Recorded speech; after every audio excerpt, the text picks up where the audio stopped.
ভাই দেখো, সিম্পল কথা, ফ্রিতে কিছু পাওয়া যায় না। আর যদি পাওয়া যায় তো সেটার কেউ ভ্যালু দেয় না।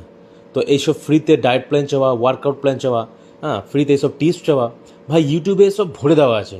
ফ্রিতে টিপস বলো, ফ্রিতে ভিডিও বলো, ফ্রিতে ডায়েট প্ল্যান বলো, গুগলে সার্চ করলে তো এসবের অভাব হবে না। আর কতই বা ফলো করে নিয়েছো? আচ্ছা, কত ফ্রি ডায়েট প্ল্যান নিয়ে তুমি নিজেকে চেঞ্জ করেছো, ট্রান্সফর্ম করেছো, পেরেছো? আর যদি করতে পারতে না, তো আজকে সব করে নিজেকে নিজেকে সবাই ট্রান্সফর্ম করে নিত। তো ফ্রিতে কিছু হয় না।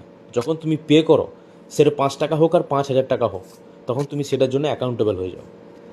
আর তুমি সেটার জন্য দায়িত্ব নিয়ে নাও যে না, আমি টাকা দিয়েছি, ফলো তো করতেই হবে। তো এটা একটা মাইন্ডের গেম। তো ফ্রিতে টিপস চাওয়া বন্ধ করো, ডায়েট প্ল্যান চাওয়া বন্ধ করো। হ্যাঁ, আমিও অনেক টাকা খরচ করেছি, কোচের পেছনে বলো, নিজেকে তৈরি করার জন্য বলো, আর খাবারে তো টাকা অনেক খরচ হয়েছে। তো এসব কথা বলে লাভ নেই, ব্যাপারটা লাইটলি নিও না। নিজেকে তৈরি করার জন্য খরচা করো, ঠিক আছে?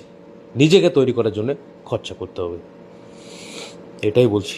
তো ভালো করে ওয়ার্কআউট করো আর নিজেকে ঠিক রাখো।